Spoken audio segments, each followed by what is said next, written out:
Hey guys, long time no see, but we survived COVID, we survived woke madness, I guess, and now we got the Iranian war. And there's something funky is going on. Don't get me wrong, I'm conservative, I vote Republican, I vote Trump, but at this point, we've been exactly 21 days into this war, 3 weeks, and I'm not sure if those big shot guys actually have like a real plan to finish it. So let's just listen to some narratives right now coming from like Fox News, which might be a little bit biased, but still they I have some questions about it. Let's put it this way. Hope you're gonna stick with me on this one. So we have some brand new details around the effort to secure and reopen the Strait of Hormuz right now. I had a phone call earlier today with President Trump in which he called NATO weak. He has said this quite a bit over the last 48 hours and said that it won't help us to protect the strait now. He said, we know that when the big one. Yeah, about NATO, like bunch of those countries, they got infected with the disease, which is like, I guess, DI, some kind of stuff. Especially France, Britain, I would say, at the second place. I couldn't believe what my friends would, over the last like 3, 4, 5 years send me from those countries. But yeah, I visited Germany myself. I could not believe what that influx of immigrants, especially Muslim immigrants, how bad it is, how it changed from clean and very cultural, like a picture perfect, even countryside, to some kind of trashy, environment that you not really enjoying to be in. Not to be in racist or anything, but really, it turns for worse. That's what happened. And it could not happen without governments that would let it happen. You understand that, right? So those governments being so retarded as they are at this point, in my opinion, that's why their reaction to like help US in some military operation is really, really slow and weak, because they are weak. They forgot who actually brought the freedom to a European continent and everything. But it's long story. Anyway, my questions here are, if you look at the map that they show, and the narrative is that Trump is considering to take that Karg Island, that we also news that everything is bombed out on this island except oil storage and oil pipes, right? So the narrative here is, if he takes this, US takes this island, it's supposed to open up Strait of Hormuz, which I really, really doubt. If you look at the map, you see actually location of the island and location of the strait itself. And don't forget that where you see letters, Gulf and Oman, somewhere there, like between Gulf and Oman name and Arabian Sea, there's one aircraft carrier stationed. Another one is in the Red Sea, far to the left. And I don't know how taking this island should open up the strait. And, well, let's see what they have to say about it.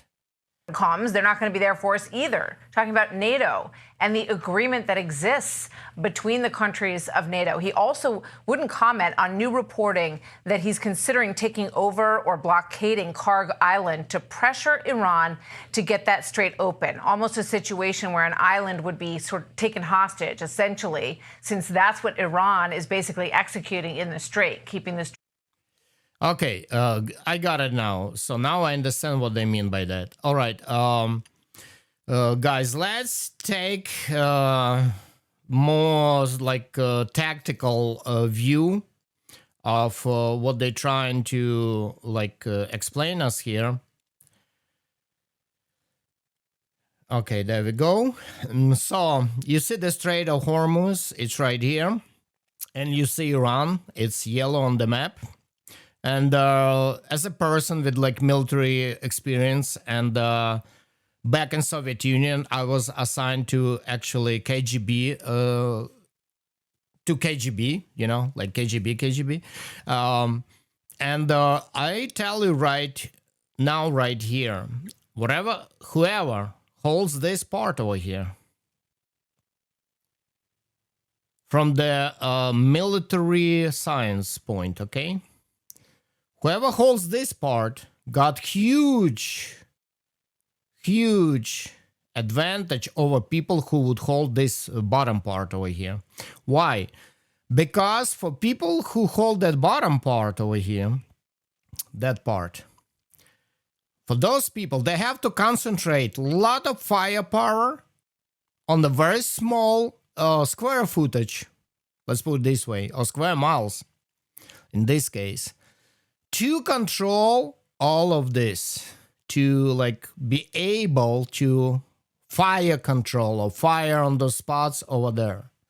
People who hold in this from Iranian side, they don't need to concentrate much firepower to hit a lot of points inside the strait.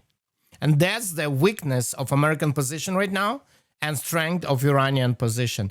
They don't need much concentration. They can spread out their assets.